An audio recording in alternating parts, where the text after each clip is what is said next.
अगर आप साथ है, आप उससे कहें प्रभु आशीष दे। अगर कोई आपके साथ नहीं, आप किसी का नाम लेकर बोलें प्रभु आपको आशीष दे। हालेलुया। ये एक बहुत ही जरूरी क्षण है जिसमें अब हम प्रवेश कर रहे हैं, क्योंकि अब हम प्रभु का वचन सुनने जा रहे हैं। हालेलुया। और प्रभु का वचन ऐसा है कि जब प्रभु का वचन एक इंसान सच्चे मन से ग्रहण करता है, बीज की तरह वो वचन उसके अंदर जाता है और वो वचन अपना कार्य करने लगता है और आपको अपने अंदर उस परमेश्वर का दैवीय स्पर्श महसूस होने लगता है। तो क्या आप तैयार हैं प्रभु के वचन को सुनने के लिए? आज प्रभु का वचन आपसे मैं नहीं बांट रहा हूं, आज भाई अभिषेक आपसे प्रभु का वचन बांटेंगे। तो आए हम सबसे पहले एक प्रार्थना में जाएं। आप एक हाथ छाती पर रखें, एक हाथ उठाएं। जो जूम पे भी हैं वो एक हाथ छाती पर रखें और एक हाथ उठाएं। सर्वशक्तिमान परमेश्वर, सेनाओं के यहोवा, महाराजा धीराज, अति करुणामय, सच्चे, सर्वज्ञ व अद्वैत परमेश्वर, यीशु मसीह के सामर्थी, पवित्र, जलाली व जितेंद्रिय नाम में हम आज के विजयी दिन के लिए धन्यवाद करते हैं। प्रभु, हम प्रार्थना करते हैं कि जब आपका वचन पवित्र आत्मा की सामर्थ्य के साथ आता है, सुनते सुनते लोग आपके दैवीय स्पर्श को पाएं, आपकी अनुभूति करें, आपका आभास करें, आपकी आत्मा के साथ एक हो जाएं और अपनी आशीषों को पाएं। धन्यवाद यीशु मसीह। इस वक्त यहां पर और जितने जूम में जुड़े हैं सब पवित्र आत्मा की प्रेजेंस में आ जाएं। यीशु के नाम को महिमा मिले। धन्यवाद प्रभु। अभिषेक को भी आशीष दे प्रभु, के पूरे समर्पण, भय और अभिषेक के साथ आपके वचन को सुना सके, यीशु मसीह के नाम से। आमीन, आमीन, आमीन। हालेलुया। तो भाई अभिषेक आप आएं और प्रभु का वचन बांटें। Thank you Jesus.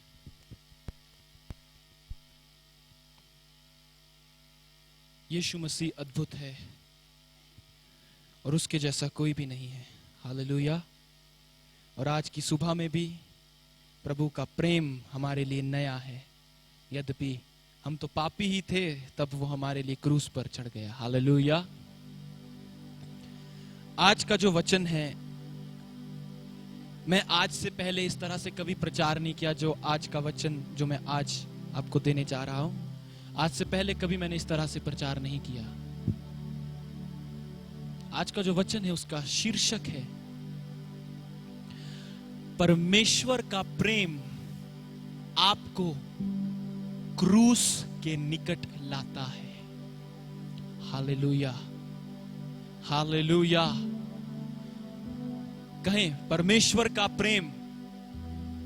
मैं आपको सुन नहीं पा रहा हूं। परमेश्वर का प्रेम मुझे क्रूस के निकट लाता है। Hallelujah, hallelujah. परमेश्वर का प्रेम आपको कभी भी रिजेक्ट नहीं करता, परंतु वो आपको स्वीकार करता है। हालेलुया। वो आपको स्वीकार करता है। परमेश्वर का प्रेम आपको रिजेक्ट नहीं करता, पर आपको क्रूस के निकट लेकर आता है। मेरे साथ लूका रचित सुसमाचार उसका 4 अध्याय और उसका 18 और 19 पद हम पढ़ेंगे।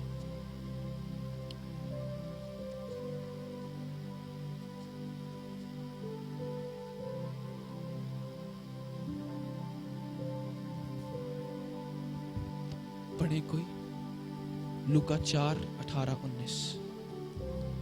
प्रभु का आत्मा मुझ पर है, इसलिए कि उसने कंगालों को सुसमाचार सुनाने के लिए मेरा अभिषेक किया है, और मुझे इसलिए भेजा है कि बंदियों को छुटकारे का और अंधों को दृष्टि पाने का सुसमाचार प्रचार करूं, और कुचले हुओं को छुड़ाऊं, और प्रभु के प्रसन्न रहने के वर्ष का प्रचार करूं। और प्रभु के कौन से वर्ष का?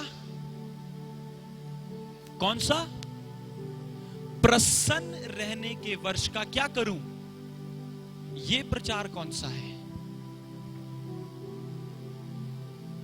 हम बहुत से प्रचार सुनते हैं चंगाई के विषय में, हम बहुत से प्रचार सुनते हैं स्वतंत्रता के विषय में, बहुत से प्रचार सुनते हैं आशीषों के विषय में, परंतु ये प्रचार प्रभु के प्रसन्न रहने के वर्ष का प्रचार कौन सा है? ये कौन सा प्रचार है प्रभु जो आपके प्रसन्न रहने के वर्ष का है? Hallelujah, hallelujah. मैं आपको एक अच्छी खबर देना चाहता हूं। यीशु मसीह आपसे नाराज नहीं है, वो आपसे प्रेम करते हैं। और आज भी समय है कि आप वापस उसके क्रूस की अधीनता में आए। हालेलुया। तो यहां पर लिखा है कि परमेश्वर के प्रसन्न रहने के वर्ष का क्या करूं? क्या करूं? प्रचार करूं। आज हम इसी पर बात करेंगे कि परमेश्वर के प्रसन्न रहने का वर्ष क्या है। आमीन। हम लूका यूहन्ना उसका 3 अध्याय और उसका 16, 17 और 18 पद।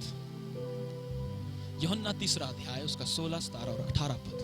हमें ये आयत ऐसे भी याद है, परंतु मैं चाहता हूं कि हम इसे पढ़ें 16, 17 और 18, क्योंकि इसमें परमेश्वर एक बहुत बड़े भेद को प्रकट कर रहे हैं। पढ़िए।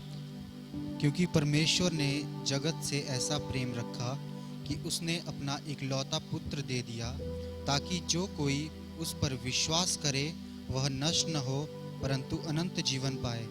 परमेश्वर ने अपने पुत्र को जगत में इसलिए नहीं भेजा कि जगत पर दंड की आज्ञा दे, परंतु इसलिए कि जगत उसके द्वारा उद्धार पाए। जो उस पर विश्वास करता है उस पर दंड की आज्ञा नहीं होती, परंतु जो उस पर विश्वास नहीं करता वह दोषी ठहर चुका, इसलिए कि उसने परमेश्वर के इकलौते पुत्र के नाम पर विश्वास नहीं किया। आमीन। अभी हमने 3 आयतों को पढ़ा, 16, 17 और 18। पढ़ा कि नहीं पढ़ा? मैं चाहता हूं एक बार आप सब लोग इसे एक साथ पढ़ें। 1, 2, 3 गो।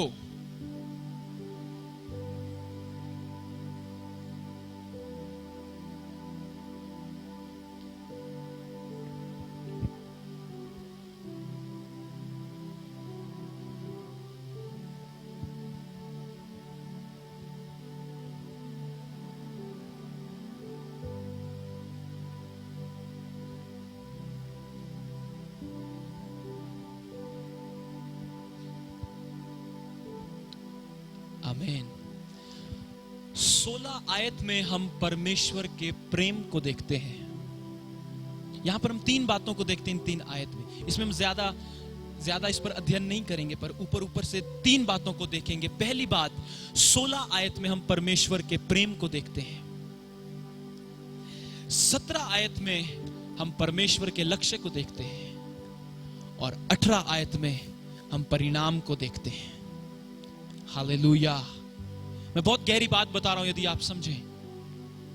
16 आयत में हमने परमेश्वर के प्रेम को देखा, 17 आयत में हम परमेश्वर के लक्ष्य को देखते हैं, और 18 आयत में हम परिणाम को देखते हैं। आमीन, आमीन, हालेलुया। क्या आप परमेश्वर के प्रेम के बारे में जानना चाहते हैं? जानना चाहते हैं आप? हम सब जानते हैं कि परमेश्वर हमसे प्रेम करता है, पर कुछ और थोड़ा ज्यादा जानना चाहते हैं? हालेलुया। अपनी आंखों को बंद करें और कहें, प्रभु क्रूस की ज्योति में अपना प्रेम मुझ पर प्रकट करें। ओ थैंक यू जीसस। कहें, क्रूस की ज्योति में अपना प्रेम मुझ पर प्रकट करें। हालेलुया। उत्पत्ति उसका 22 अध्याय,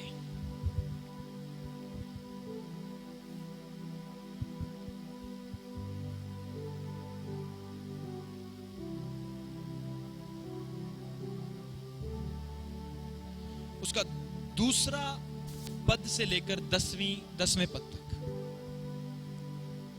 उसने कहा, अपने पुत्र को अर्थात अपने इकलौते पुत्र इसहाक को, जिससे तू प्रेम रखता है, संग लेकर मोरियाह देश में चला जा, और वहां उसको एक पहाड़ के ऊपर, जो मैं तुझे बताऊंगा, होम बलि करके चढ़ा।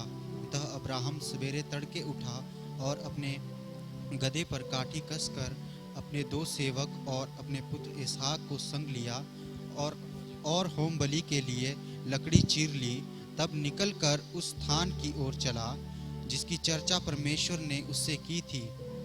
तीसरे दिन अब्राहम ने आंखें उठाकर उस स्थान को दूर से देखा और उसने अपने सेवकों से कहा, गदहे के पास यही ठहरे रहो, यह लड़का और मैं वहां तक जाकर और दंडवत करके फिर तुम्हारे पास लौट आएंगे। तब अब्राहम ने होम बलि की लकड़ी ले अपने पुत्र इसहाक पर लादी और आग और छुरी को अपने हाथ में लिया और वे दोनों एक साथ चल पड़े। इसहाक ने अपने पिता अब्राहम से कहा, हे मेरे पिता। उसने कहा, हे मेरे पुत्र, क्या बात है? उसने कहा, देख, आग और लकड़ी तो हैं, पर होम बलि के लिए भेड़ कहाँ है? अब्राहम ने कहा, हे मेरे पुत्र, परमेश्वर होम बलि की भेड़ का उपाय आप ही करेगा। और वे दोनों संग संग आगे चलते गए। जब वे उस स्थान को जिसे परमेश्वर ने उसको बताया था पहुँचे, तब अब्राहम ने वहाँ वेदी बनाकर लकड़ी को चुन चुन कर रखा और अपने पुत्र इसहाक को बांधकर वेदी पर की लकड़ी के ऊपर रख दिया। फिर अब्राहम ने हाथ बढ़ाकर छुरी को ले लिया कि अपने पुत्र को बलि करे। आमीन। यहाँ पर हम देखते हैं कि काफी बुढ़ापे में सारा के बेटा हुआ, अब्राहम और सारा के बेटा हुआ, और प्रभु बोलता है, अब्राहम इस बेटे को जाकर होम बलि के लिए चढ़ा दे। और अब्राहम उस बेटे को, अपने इकलौते पुत्र को होम बलि के लिए चढ़ाने के लिए लेकर जाता है। और रास्ते में वो एक दूसरे से बात करते हैं। इस पे बहुत सारे प्रचार हैं, परंतु आज मैं आपको परमेश्वर का प्रेम यहां से प्रकट करना चाहता हूं। इसमें हम 3 बातों को देखते हैं। 3 बातों से पहले हम इसमें देखते हैं पिता और पुत्र का संबंध। हालेलुया। कहें, पिता और पुत्र का संबंध। पिता और पुत्र का संबंध यहां पर हम देखते हैं, इब्राहिम का इसहाक के साथ और पिता का यीशु के साथ। आप लोग समझ रहे हैं? हालेलुया। आप लोग मैं आपको सुनाने नहीं आया हूं, मैं चाहता हूं कि आप भी मुझसे बात करें। आप लोग समझ रहे हैं इस बात को? हम यहां पर पिता और पुत्र का संबंध। अब हम यहां पर 3 चीजों को देखते हैं, 2 आयत से 10वीं आयत तक। पहली बात, अब्राहम की आज्ञाकारिता परमेश्वर के लिए। हालेलुया। बोलो, अब्राहम की आज्ञाकारिता परमेश्वर के लिए। दूसरी, इसहाक की आज्ञाकारिता अब्राहम के लिए। तीसरी, यीशु मसीह की आज्ञाकारिता पिता परमेश्वर के लिए। यहां पर हम इन 3 बातों को देखते हैं।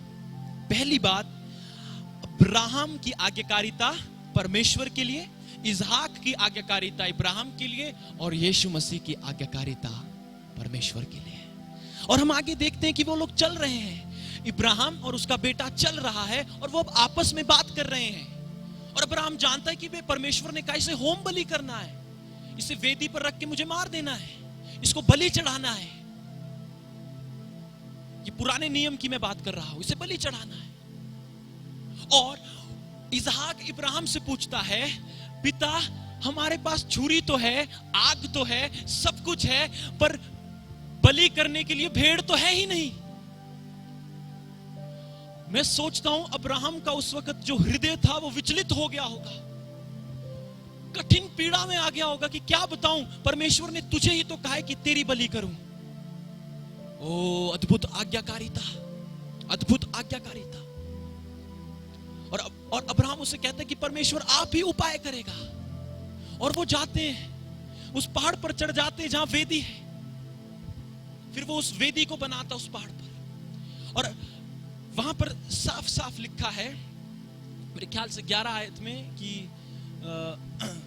लिखा है कि 9 आयत में लिखा है, जब वे उस स्थान को जिसे परमेश्वर ने उसको बताया था पहुंचे, तब अब्राहम ने वहां वेदी बनाकर लकड़ी को चुन चुन कर रखा और अपने पुत्र इसहाक को बांध कर वेदी पर रखी लकड़ी के ऊपर रख दिया।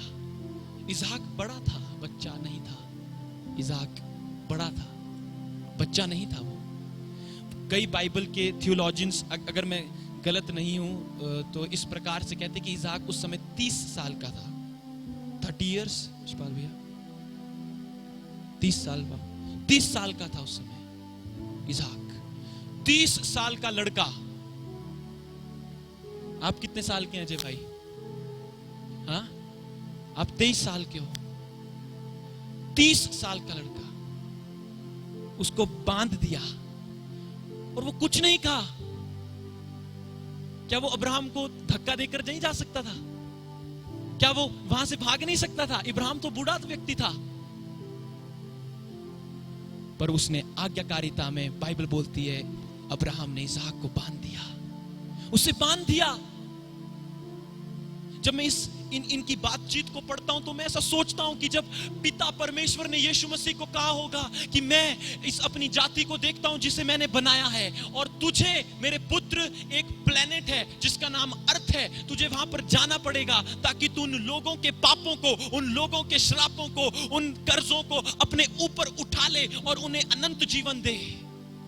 ओ यीशु का पिता का हृदय सोचो कैसा हो गया होगा। मैं सोचता हूं यीशु मसीह ने इस प्रकार से कहा होगा कि पिता कोई बात नहीं, मैं जाऊंगा क्योंकि मैंने तेरे हृदय में इस जाति के लिए जो प्रेम देखा है उसके कारण मैं जाऊंगा और अपने जीवन को समस्त मानव जाति के लिए दे दूंगा और उस क्रूस की दर्दनाक मृत्यु को सह लूंगा। यीशु मसीह मेरे और आपके लिए संसार में आ गए। हालेलुया। जब पिता ने कहा होगा, यीशु पुत्र तुझे जाना पड़ेगा, क्योंकि हमें पवित्र शास्त्र बाइबल बताती कि बिना बलिदान के पापों की क्षमा नहीं है। और वहां पर यीशु मसीह जब पिता से बात कर रहे होंगे, जब पिता बोल रहे होंगे कि बेटा तुझे जाना पड़ेगा ताकि तू समस्त मानव जाति के पाप को अपने ऊपर उठा ले, यीशु का हृदय, पिता का हृदय कैसा हो गया होगा।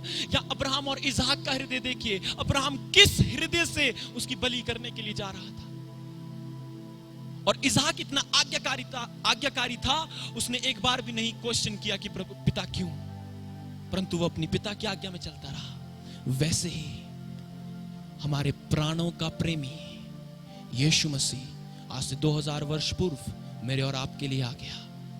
उसने मेरे और आपके लिए अपनी जान को न्योछावर कर दिया।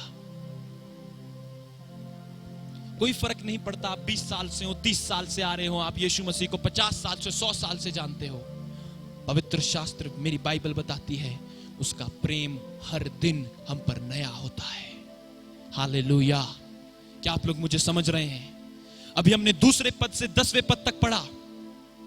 हम वहां पर पिता और पुत्र के संबंध को, पिता और पुत्र के प्रेम को, पिता और पुत्र की आज्ञाकारिता को देखते हैं। Hallelujah, hallelujah. अब हम जब आगे पढ़ते हैं 11 पद से, तो हम वहां पर देखते हैं कि कैसे यीशु मसीह ने और पिता के प्रेम ने मुझे और आपको बचाया, मुझे और आपको पाप के बंधन से मुक्त किया, मुझे और आपको मोक्ष दिया। अब हम ये आगे देखते हैं कैसे प्रभु ने ये किया, किस हृदय के साथ परमेश्वर उस सिंहासन से उतरकर इस एक कोख में आ गया, बिना स्त्री और पुरुष के मिलन के बिना, क्योंकि वो पवित्र था। पवित्र आत्मा की सामर्थ्य की वजह से उस गर्भ में आया। वो मनुष्य स्वरूप में आ गया, जो विराट अगम्य, जिसने ब्रह्मांड की रचना की। केवल किस कारण से? बोलो प्रेम, जोर से, प्रेम, प्रेम, प्रेम। केवल ये कारण था।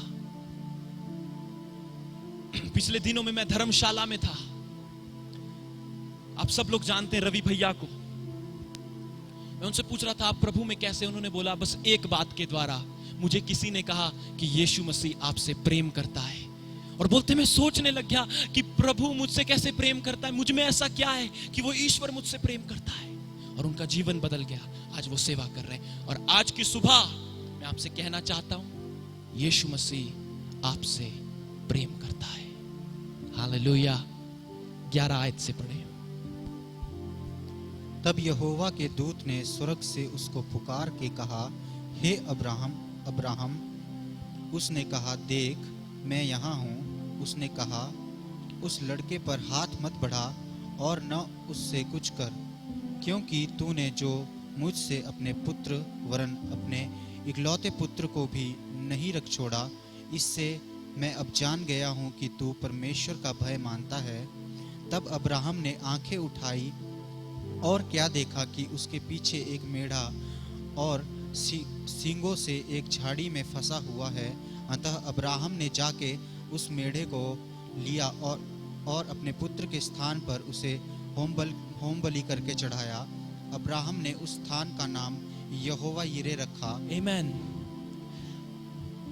जब अब्राहम उस पर छुरी उठाया, जब अब्राहम ने अपने पुत्र को बलि करने के लिए छुरी उठाई, दूत ने कहा रुक जा। और झाड़ी में क्या दिखा? क्या दिखा? मेमना। क्या दिखा? जोर से बोलिए, क्या दिखा? क्या दिखा कलीसिया? अब जब अब्राहम ने उस मारने के लिए छुरी उठाई, ध्यान से सुनिएगा, जब मैं और आप इस बात के योग्य नहीं कि परमेश्वर का नाम भी अपने अशुद्ध होठों से ले सके, जब मैं और आप उस पाप का दंड भोगने के लिए जा रहे थे, जब मैं और आप सीधा उस आग के लिए जो कभी नहीं बुझती, उस आग की रास्ते पर जा रहे थे, उसी समय, ठीक उसी समय यीशु मसीह मेरे और आपके लिए संसार में आ गया और उसने मेरे और आपके लिए अपनी जान दी। और बाइबल बोलती है, यूहन्ना में लिखा है कि देखो वो परमेश्वर का मेमना जो जगत के पापों को उठा कर लिए जाता है। Hallelujah, hallelujah, hallelujah. उस दिन अब्राहम को उस झाड़ी में मेमना दिखा। उस दिन अब्राहम को उस बलि करने के लिए क्या मिला? क्या मिला? मेमना मिला। और किसकी जान बची? पुत्र की जान बच गई अब्राहम के। वैसे ही ध्यान से सुनिएगा, जब मैं और आप, जैसे प्रभु पिता परमेश्वर ने अब्राहम के पुत्र की जान को बचाया, जैसे उसने इसहाक को बचाया मेमने की जान देकर, वैसे ही ठीक उसी रीति से बाइबल बताती है यीशु मसीह ने मेरे और आपके लिए जो दंड मुझे और आपको मिलना था, उसने अपने ऊपर ले लिया और वो मेमना बलि हो गया। Hallelujah, hallelujah, hallelujah. यीशु मसीह का प्रेम अद्भुत है। यीशु मसीह का प्रेम अगम्य है। मैं चाहता हूं जल्दी से हम एक आयत पढ़ेंगे, यूहन्ना 1:29। मैं अपनी मन गढ़ंत कहानियां नहीं बोल रहा हूं, परंतु वो बोल रहा हूं जो प्रभु का वचन कहता है। ओ थैंक यू जीसस, आपके प्रेम के लिए धन्यवाद प्रभु। Thank you Jesus. दूसरे दिन उसने यीशु को अपनी ओर आते देखकर कहा, देखो यह परमेश्वर का मेमना है जो जगत का पाप उठा ले जाता है। एक बार फिर से पढ़े जोर से और स्पष्टता से। दूसरे दिन उसने यीशु को अपनी ओर आते देखा। किसको अपनी ओर आते देखा? जोर से बोले, किसको देखा? और क्या कहा अजय भाई? देखो यह परमेश्वर का मेमना है। किसका मेमना है? हालेलुया। और 22 अध्याय में क्या लिखा है कि किसने उपाय किया उस मेमने का? परमेश्वर ने। हालेलुया। क्या लिखा है कि परमेश्वर ने वहां मेमने का उपाय किया। और यहां पर लिखा है, यूहन्ना बोलता है, जब उसने यीशु को अपनी ओर आते देखा तो क्या देखा अजय भाई? क्या कहा? देखो यह परमेश्वर का मेमना है जो जगत का पाप उठा ले जाता है। देखो ये परमेश्वर का मेमना है जो जगत के पाप उठा कर लेकर जाता है। Hallelujah, hallelujah, praise the Lord. क्या आपका मन आनंदित नहीं हुआ इस बात को सुनकर? मैं चाहता हूं यीशु मसीह के प्रेम के लिए जोरदार तालियां बजाएं, क्योंकि उसका प्रेम अद्भुत है। थैंक यू जीसस, धन्यवाद यीशु। अनोखा प्यार है तेरा, करूंगा स्तुति तेरी मैं सर्वदा। अनोखा प्यार है तेरा, करूंगा स्तुति तेरी मैं सर्वदा।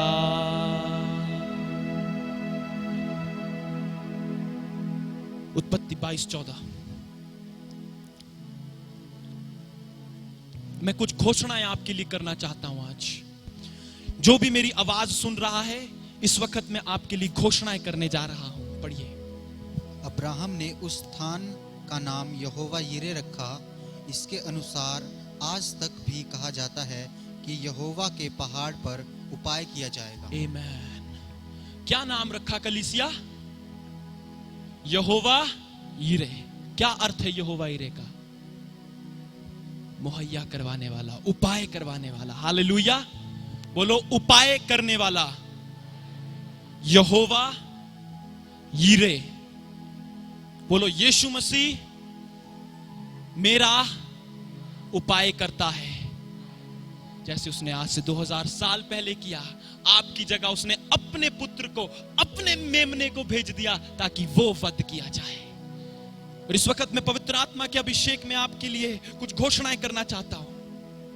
यदि आप फिर से पाप में हैं, यदि आप फिर से पाप में गिर गए, यदि आप इस समय अपने जीवन में डिस्करेज्ड हैं, यदि आप इस समय काफी चिंताओं में हैं जिसे सिर्फ आप जानते हैं, आपने किसी को नहीं बताई, मैं आपके लिए घोषणा करना चाहता हूं प्रभु यीशु मसीह के नाम से परमेश्वर आपका उपाय करेगा।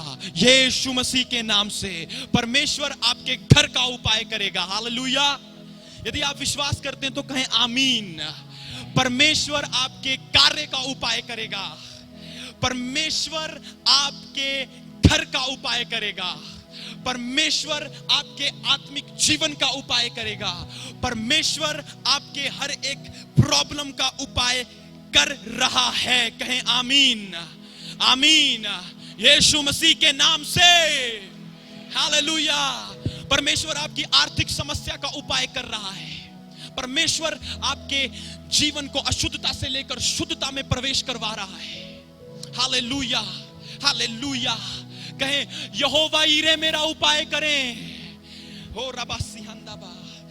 बहुत अद्भुत बात है, वो मेमना मेरे और आपके लिए वध किया गया ताकि मैं और आप हर एक बात का समाधान पा सकें। Hallelujah, hallelujah. प्रेरितों के काम उसका 8 अध्याय उसका 32 पद। Thank you Jesus.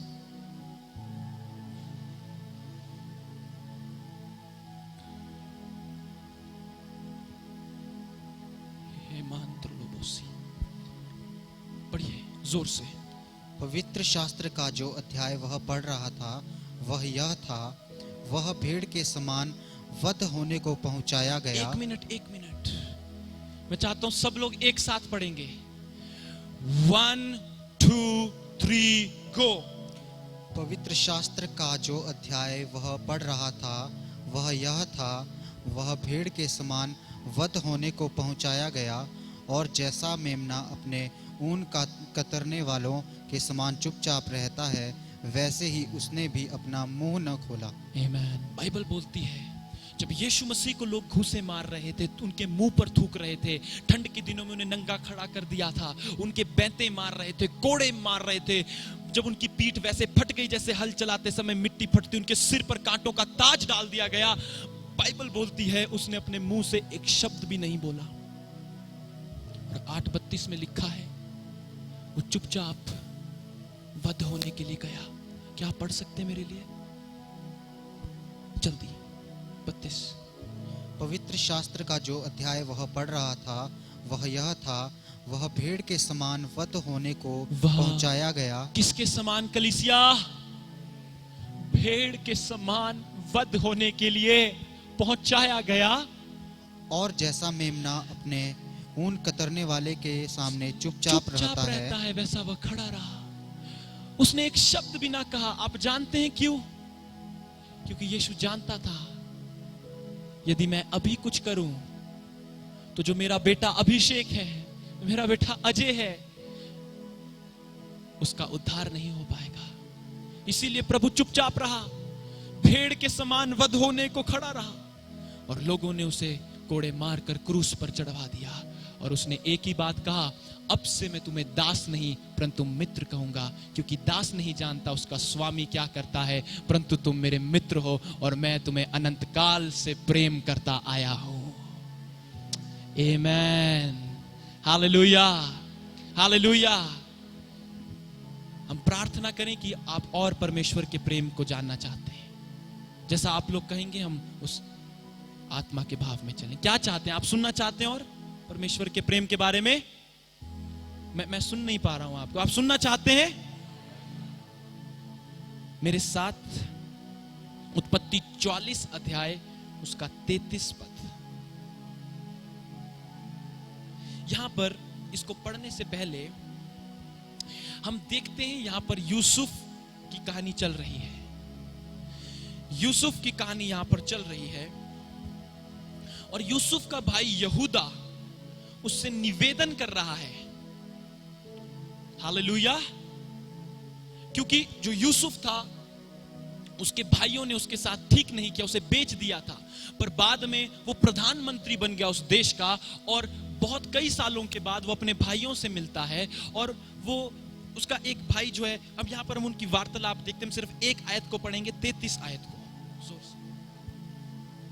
इसलिए अब तेरा दास इस लड़के के बदले अपने प्रभु का दास होकर रहने की आज्ञा पाए। यहां पर यहूदा यूसुफ को बोल रहा है कि मैं तेरा दास बन जाऊंगा, पर तू छोटा भाई जो है बेंजामिन इसको छोड़ दे कि ये जाकर अपने पिता के घर में रहे, हालेलुया, ताकि ये अपने पिता से जाकर मिल सके। यहां पर यूसुफ को यहूदा बोल रहा है कि यूसुफ तू इसको जाने दे, मैं तेरा दास बनकर रहूंगा, मैं तेरी सेवा करूंगा, पर तू बिन्यामीन को छोड़ दे कि ये जाकर अपने पिता के साथ मिला रहे, हालेलुया, हालेलुया। इसी प्रकार से यीशु मसीह मुझसे और आपसे कहता है, मार्ग, सत्य और जीवन में ही हूं और बिना मेरे कोई पिता के पास नहीं पहुंच सकता, इसीलिए मैंने तुम्हारे लिए अपने प्राणों को दे दिया ताकि तुम पिता से मिल सको, हालेलुया। आप नहीं समझे कलीसिया, ये बहुत गहरी बात है। क्या आप लोग समझे इस बात को? हालेलुया, समझे आप लोग? यहूदा बोलता है यूसुफ को कि बिन्यामीन को जाने दे, मैं तेरा दास होकर रहूंगा, मैं तेरी सेवा करूंगा। उसी प्रकार से यीशु मसीह ने आज से 2000 वर्ष पूर्व कहा कि मार्ग, सत्य और जीवन मैं ही हूं और बिना मेरे कोई पिता के पास नहीं जा सकता, इसीलिए जो मुझ पर विश्वास करेगा वो मर भी जाए तो भी जीवित रहेगा। और यदि तुम मुझ पर विश्वास करते हो तो भीतर और बाहर आया जाया करोगे, और यीशु मसीह एकमात्र रास्ता है जो हमें पिता से मिलाता है। और जिस प्रकार यहूदा ने उससे प्रार्थना की कि बिन्यामीन को जाने दे कि अपने पिता से मिल सके, उसी प्रकार यीशु मसीह ने कहा कि मैं चाहता हूं कि तुम मेरे पिता के घर में रहो, इसलिए मैंने तुम्हारे लिए अपने प्राणों को भी रखना छोड़ा, हालेलुया, हालेलुया। अपने हाथों को उठाएं और कहें, प्रभु मैं आपसे प्यार करता हूं, प्रभु मैं आपसे प्यार करता हूं, कहें प्रभु मैं आपसे प्यार करता हूं। यीशु मसीह स्वयं वध हो गए, स्वयं अपने प्राणों को उन्होंने दिया, उनसे कोई छीन नहीं सकता था। यीशु मसीह ने स्वयं, क्योंकि उन्होंने कहा कि परमेश्वर के पुत्र के पास प्राण लेने का भी और देने का भी अधिकार है, उन्होंने स्वयं अपने प्राणों को छोड़ा ताकि मैं और आप जिए। मैं चाहता हूं हम एक अध्याय पढ़ें, यूहन्ना उसका 14 अध्याय और मेरे ख्याल से उसका 19 आयत पढ़ें।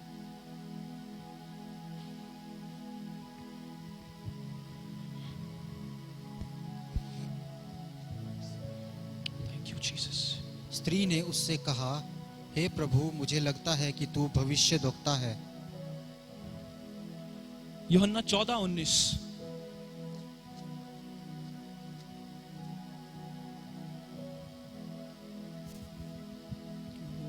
और थोड़ी देर रह गई है कि फिर संसार मुझे न देखेगा, हाँ, परंतु तुम मुझे देखोगे, परंतु तुम मुझे देखोगे, और इसलिए कि मैं जीवित हूं, इसलिए कि मैं, आप सब जानते हैं ना, यीशु मसीह तीसरे दिन मुर्दों में से जी उठा।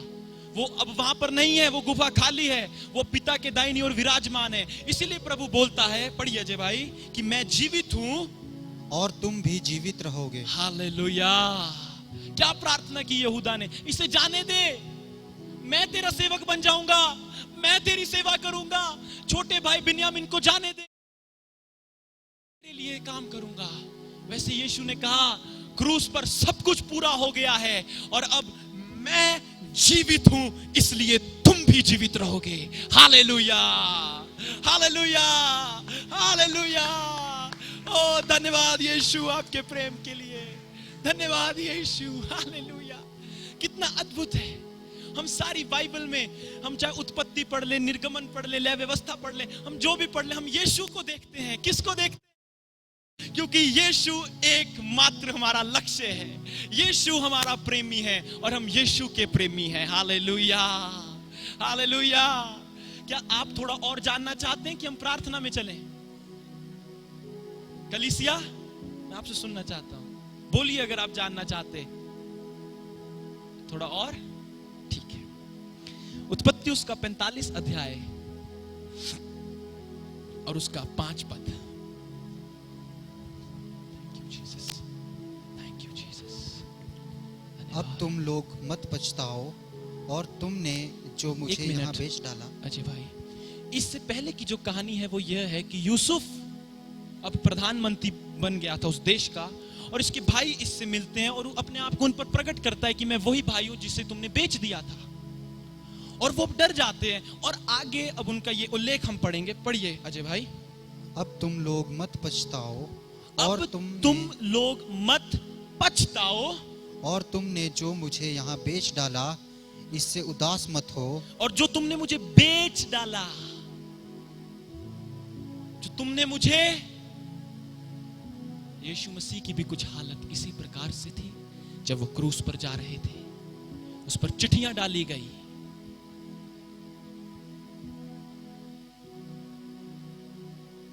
असहनीय पीड़ा को उसने सहा। यहां पर यूसुफ बोलता है, पढ़िए। इससे उदास मत हो क्योंकि परमेश्वर ने तुम्हारे प्राणों को बचाने के लिए मुझे तुम्हारे आगे भेज दिया है। इससे उदास मत हो क्योंकि यह बात अब तुम सुन लो कि परमेश्वर ने ही मुझे तुम्हारे आगे भेजा कि तुम्हारे प्राणों को क्या कर सकूं। मेरे साथ यूहन्ना 5:36 पढ़ें जल्दी से। इस बात को ध्यान में रखिएगा कि परमेश्वर ने मुझे भेजा कि तुम्हारे प्राणों को बचा सकूं। यूहन्ना 5:36 परंतु मेरे पास जो गवाही है वह यूहन्ना की गवाही से बड़ी है, क्योंकि जो काम पिता ने मुझे पूरा करने को सौंपा है, अर्थात यही काम जो मैं करता हूँ, वे मेरे गवाह हैं कि पिता ने मुझे भेजा है। एक मिनट, जो काम मैं करता हूं वो किस बात के गवाह? यीशु बोल रहे हैं जो काम मैं करता हूं किस बात के गवाह है? कि परमेश्वर ने, कि पिता ने मुझे क्या, आप लोग बोल क्यों नहीं रहे? पिता ने मुझे, आगे पढ़ो।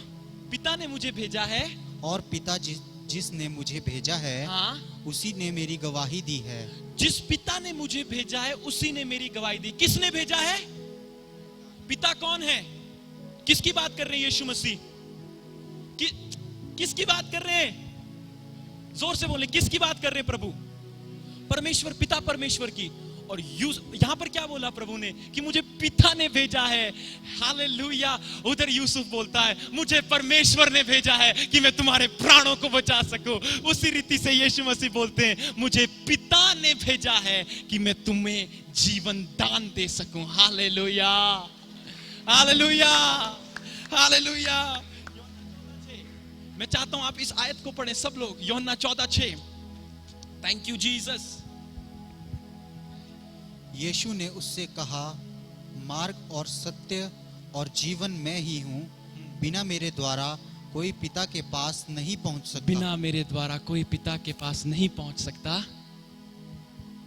यदि तुमने मुझे जाना होता तो मेरे पिता को भी जानते, और अब उसे जानते हो और उसे देखा भी है। क्योंकि जिसने मुझे देखा है उसने पिता को देखा। हालेलुया। कौन बोल रहा है? कौन बोल रहा है? आज की सुबह प्रभु का आत्मा आपसे बोलना चाहता है कि वो आपसे प्यार करता है। आमेन। हम एक आखिरी आयत को पढ़ेंगे, हम अब 3 आयतों को और पढ़ेंगे और मैं उसे समझाऊंगा नहीं, हम सीधा प्रार्थना में चलेंगे। 2 पत्रस 3:9। आज की सुबह प्रभु आपसे क्या चाहता है? आज की सुबह प्रभु क्या चाहता है? प्रभु चाहता है कि आप उस क्रूस के नीचे आए जहां से वो प्रेम की नदी बहती है। उस क्रूस के नीचे आए जहां से चंगाई की नदी बहती है, उस क्रूस के नीचे आए जहां से स्वतंत्रता की नदी बहती है। आज की सुबह प्रभु चाहता है कि आप मन फिराएं, पश्चाताप करें और क्रूस के निकट आए। प्रभु अपनी प्रतिज्ञा के विषय में देर नहीं करता, जैसे देर कुछ लोग समझते हैं, पर तुम्हारे विषय में धीरज धरता है और नहीं चाहता कि कोई नष्ट हो। वो नहीं चाहता कि कोई नष्ट हो, इसलिए मेमने की तरह वध हो गया। और क्या चाहता है अजय भाई? वरन यह कि सबको मन फिराव का अवसर मिले। वरन सबको मन फिराव का, और प्रभु का प्रेम हमें अवसर पर अवसर पर अवसर देता जाता है। ढीठ मत बने, अपने जीवन को जांचें, आप कहां हैं? अपने जीवन को जांचें, परमेश्वर के क्रूस के निकट आए, पश्चाताप करें और उसके प्रेम का अनुभव करें। हालेलुया। हम आखिरी आयतों को देखेंगे, इसके बाद हम प्रार्थना में चलेंगे। विलाप गीत उसका 3रा अध्याय, मेरे ख्याल से 40 पद।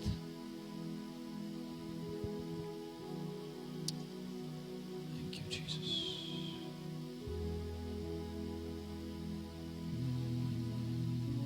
जीसस, यीशु यीशु यीशु। विलाप गीत उसका 3:40। हम अपने चाल चलन को ध्यान से परखे। 1 मिनट। अब आपको आज मैंने प्रभु के प्रेम के विषय में बताया है। अब आवश्यकता है कि आप अपने चाल चलन को ध्यान से परखें और यहोवा की ओर फिरे। और पर प्रभु की ओर। क्या आप लोग प्रभु की ओर आना चाहते हैं? मैं आमीन सुनना चाहता हूं। यदि हां, आमीन। बाइबल बोलती है उसकी ओर फिरो, अपने चाल चलन को परखो और प्रभु की ओर फिरो। विलाप गीत उसका 5 अध्याय उसका 21 पद। मैं आपको कुछ बहुत सामर्थ्य बताने जा रहा हूं अब, यदि आप समझें इस बात को।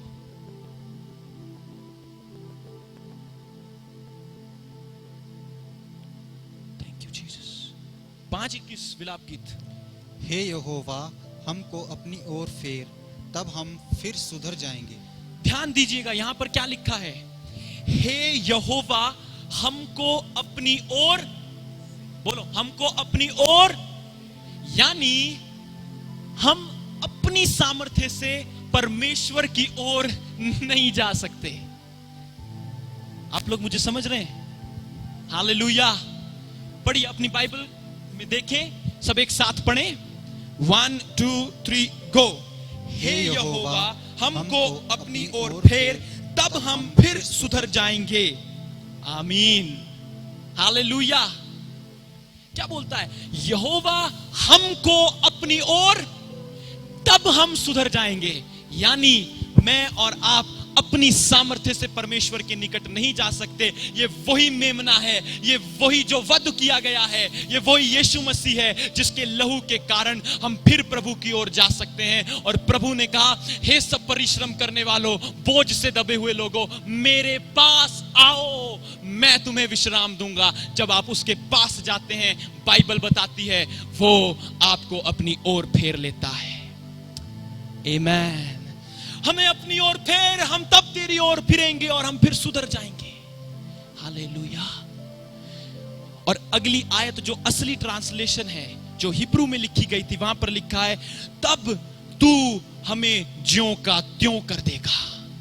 Hallelujah, hallelujah, hallelujah.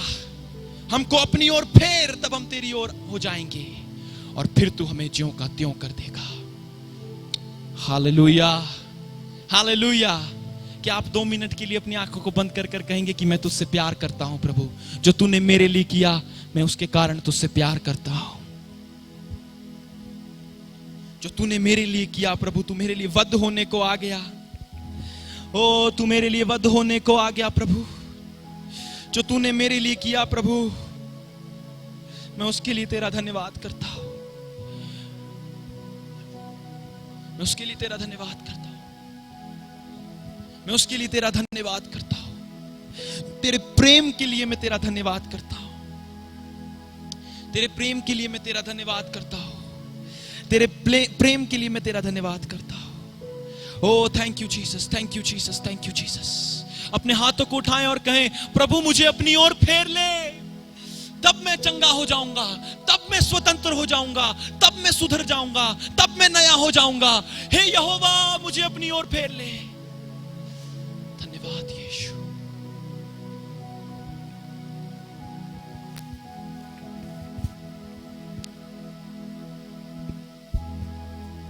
Thank you Jesus.